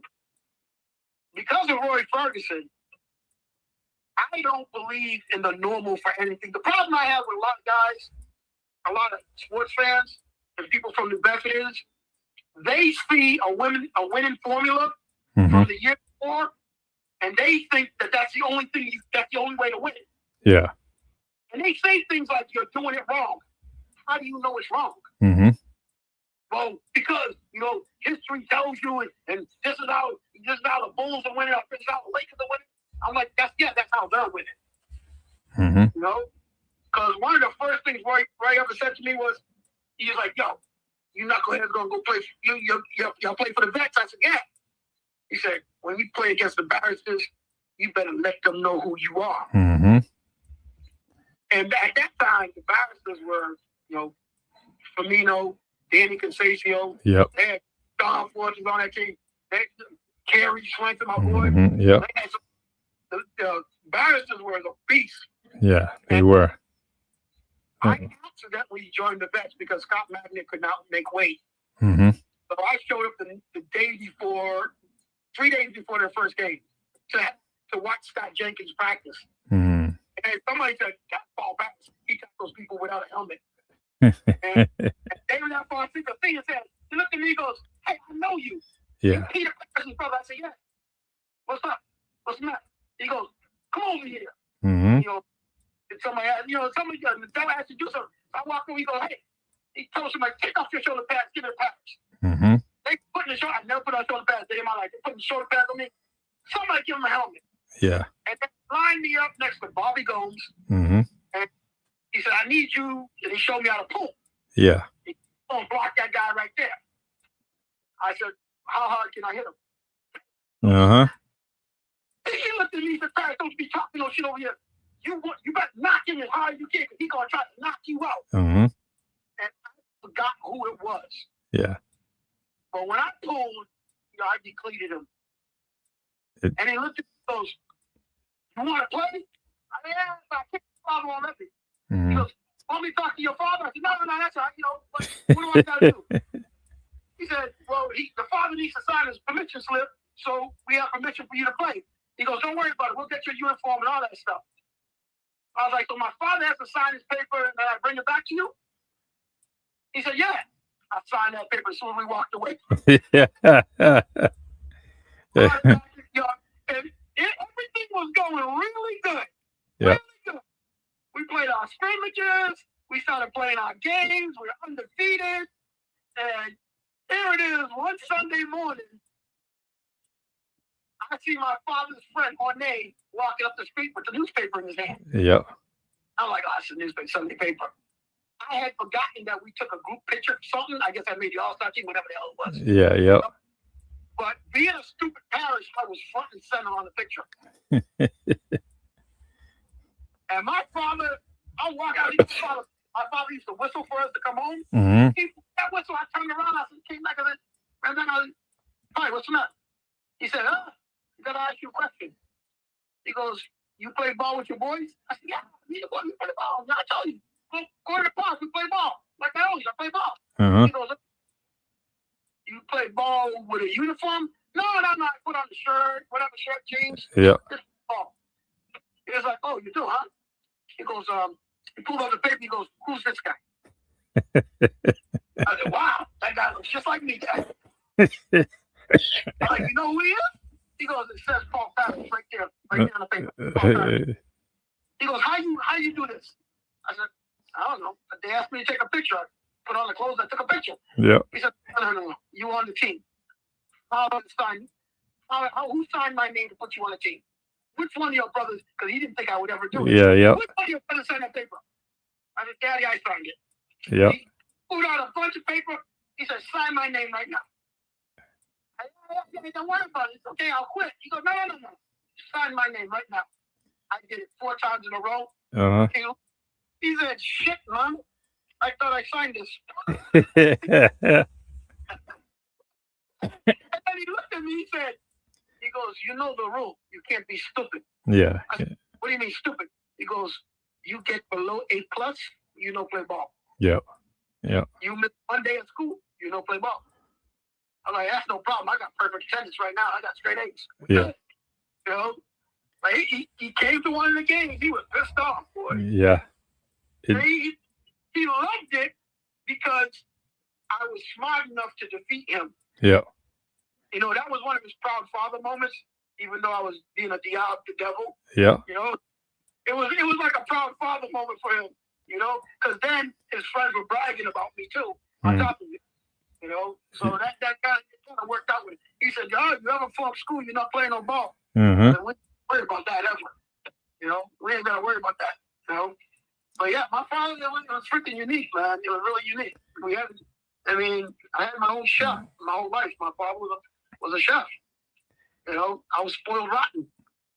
You know? Yeah. I died my junior year in high school, but I was spoiled rotten. So, Now, how did he feel about Johnny singing? You know, what he just let that happen? that was a huge fight. Oh my God, was that a fight? Because Kevin Gomes, all of them, Yep. Dookie, they all came to my father. They were like, because you got to understand, my father's Louis Paris. Yeah. His best friends were Bonner. Yeah. Bonner was Bedford. He stayed at our house. Yep. And talked all freaking night with that deep baritone voice. Mm-hmm. But, you know, my father knew all these singers, but he also knew the other side of the business. Yeah. And my father was also a chef for like the Kennedys and all that down the Cape. So he also seen what happened with rich people and all that stuff. Yeah. And he knew that my brother Johnny thought he was the cutest person on the planet. You know? And he was worried about that too. You know? Nobody realized my brother Johnny had a heavy Cape Verdean accent his whole life. Yeah. Yep. He never had to do that. My brother Johnny, he understood Creole and he could speak a little bit of it, but he had a heavy, thick accent, you know? But my brother Johnny was in and out of jail. Yeah. And when it was the guy that helped my brother Johnny the most was the oldest Tavares. The oldest Funna. Victor. Funna. I mean, It's Victor. Victor, I love Victor. And Victor, if you hear me, I love you still to this day. He still calls me Baby Paul. Yeah. Victor was at our house all the time.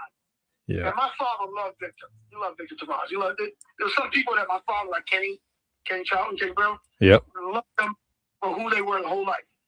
And Victor was one of them guys who would come over because my father loved, you know, Tavares' father and mother and all that too. Yeah. You know? So Victor was the one that convinced my father that this could keep my brother Johnny straight.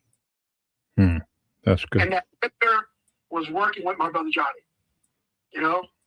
And but my brother Johnny, the thing that happened with my brother Johnny is what happened to all them bands that broke up. Mm-hmm. But my brother Johnny was offered a solo. Yep. And he should have never, ever pursued it. Yeah. And Philadelphia. I mean, yeah, my brother Johnny could sing and all that. He couldn't be solo because he was too much in love with himself. Mm-hmm. And he loved adoration too much. So he was easily taken advantage of. Yeah, that's definitely You the remember my brother Johnny lost his voice? No. So the reason why my brother Johnny stopped singing, and I'll tell you this. My brother Johnny's working on his solo record, album, whatever the hell. He was in Philadelphia. We remember he was in Philadelphia. My brother Johnny was involved with two women. Yep. In the same building. Wow. He got caught. Mm-hmm. Got caught. The woman he was dealing with, the one that caught him, she didn't tell him she caught him. Yeah. She told him. They made love. My brother Johnny drunk, high, whatever.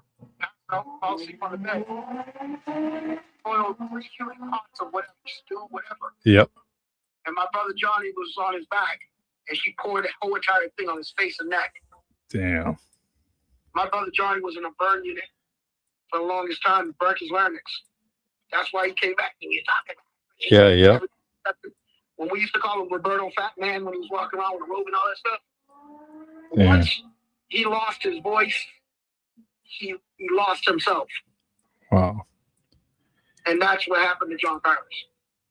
Yeah, that's especially, that was his gift, that was his blessing, and to not have it anymore, and you talk about PTSD, I can't even imagine what he was going through. But the crazy part about it is, after my father died, Bobby Gomes pretty much, he moved in. Yeah. He was living with me. And Dwayne was at my house every night until it was time he went home. Yeah. There were so many nights. Like, if I say my brother Johnny's name to either Bobby Gomes or Dwayne Grace, mm-hmm. they immediately start laughing and crying because we have so many John Paris stories. Yeah. That it is so freaking ridiculous. I'll give you one of the best jokes he ever told us. Go ahead. So it's St. Patrick's Day. We must have been sophomores, juniors in high school. So obviously at that time of the year, we're looking for reasons to get drunk and party and do all this stuff. So we came home feeling really good, playing spades at home and all that stuff. Had beer, pizza, the whole 9 yards. We're drinking. Our brother Johnny comes in. And we're like, Johnny, just go to bed. Just go to bed. No, I want that pizza. I want that pizza. Mm-hmm. And Bobby turns around and says, Johnny, if you want that pizza, you better tell me a very good freaking joke right now. Johnny's like, oh, what's today? Bobby's like, St. Patrick's Day. It's as green as your feet. Because my brother Johnny has this really bad problem with his feet. Uh-huh. So Johnny goes, oh, that's a good one. That's a good one, Bobby. I love you. That's a good one. He goes, okay. I'm going to ask you a simple question since you guys think you're smart. What do Irish people do for St. Patrick's Day? Mm-hmm. And we look at him like, I don't know. He goes, they blow greenhorns. Oh my God. You could only imagine how long we laughed. Oh my God. I'm laughing. I have told that joke since that day. And only people from New Bedford will get that joke. Oh yeah. Yeah. One day we see a bunch of Portuguese leaving a bar. And my brother Johnny looked at Bobby and said, Bobby, they think it's St. Patrick's Day. They're looking for an Irishman. Oh my God.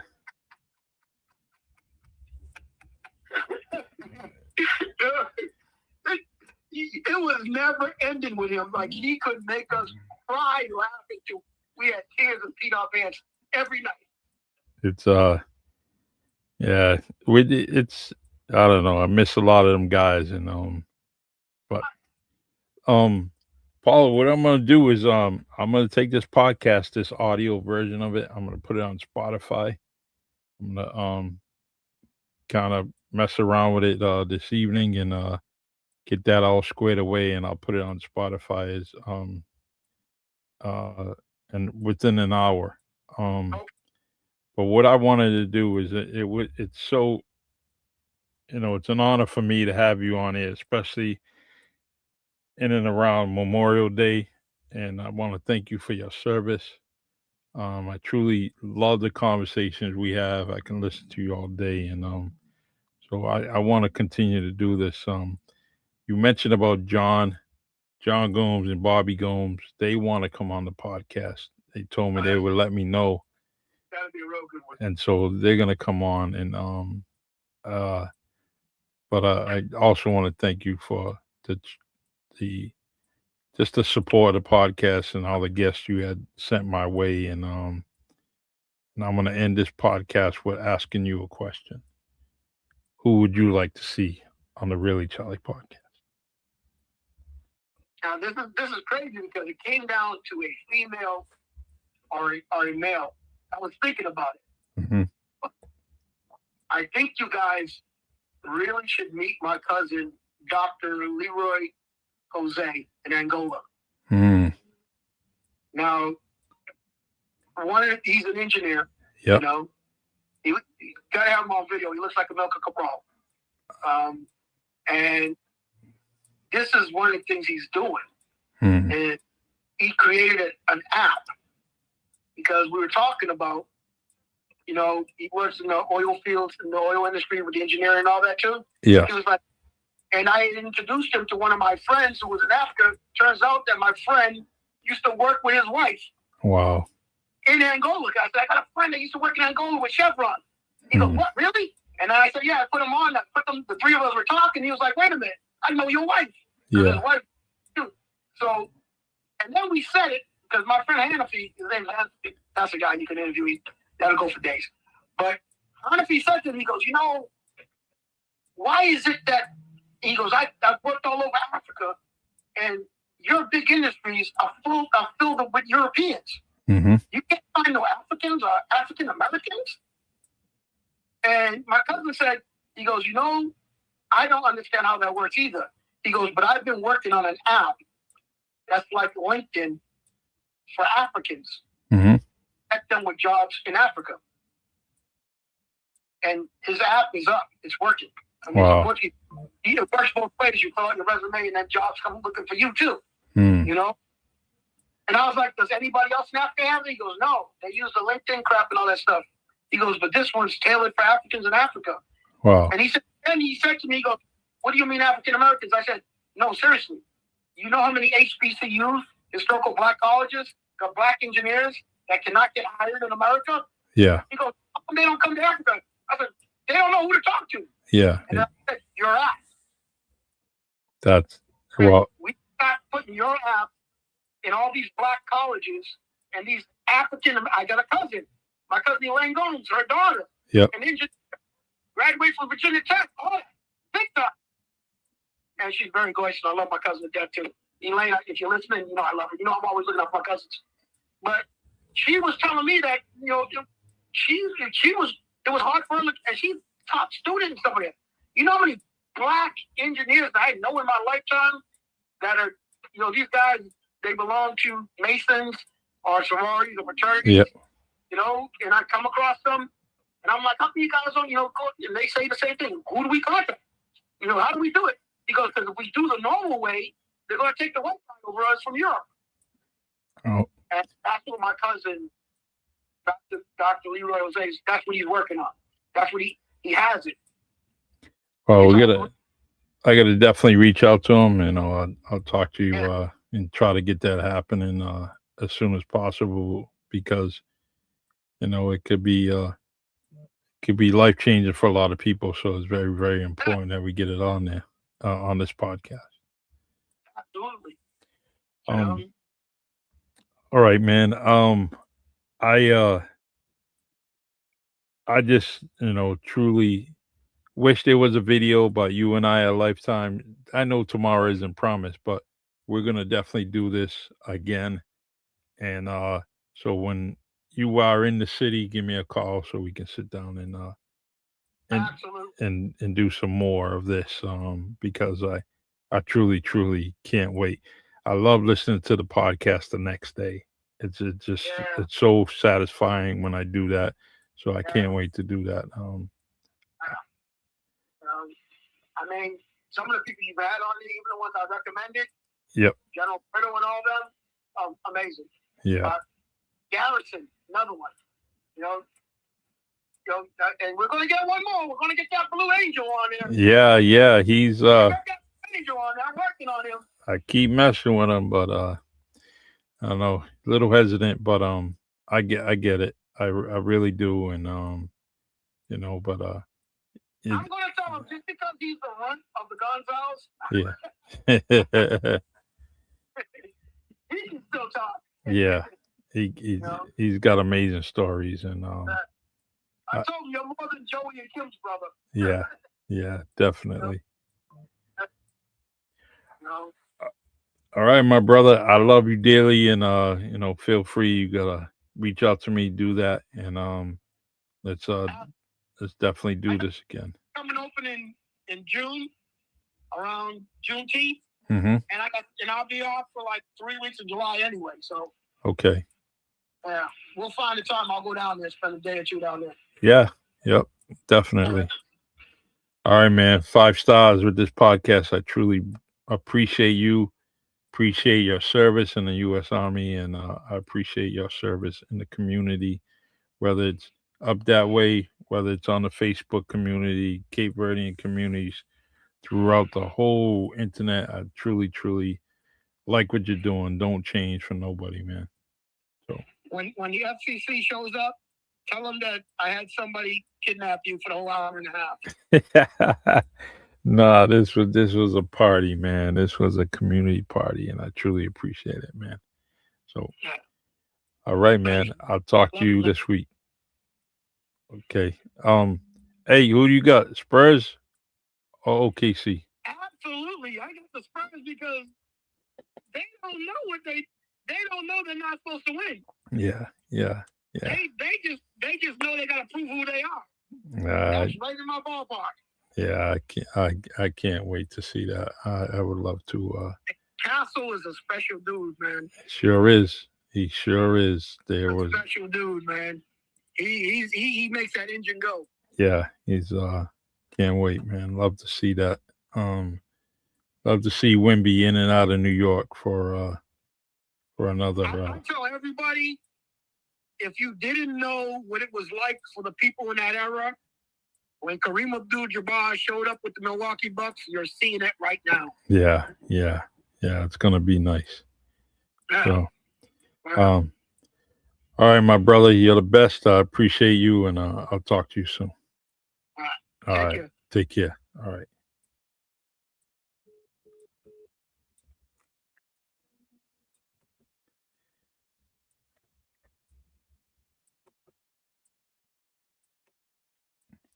Thank you, everyone, for joining me on the Really Charlie podcast. That was Paulo Paris, my friend, veteran. It was fitting that we end up talking to each other just outside Memorial Day, and I truly am gonna touch up this video and this audio and put it on Spotify, so there's a nice audio version of it. Truly amazing stories, and that isn't, he said that he was on here for a while, but hour and a half, that's not even close to some of the stories that he shares, we share in the community. So, but as you see, we are always giving a shout out to New Bedford, Massachusetts, and that's where we came from, man. And nothing like it. Wouldn't trade it for the world, man. All right, take care, and I'll see you guys tomorrow morning. We'll be at Honeydew, chopping it up at Honeydew with my crew there, and also we have Sometimes You Gotta Lose Yourself podcast later on at night. All right, so I'll see you tomorrow, and thank you for joining me.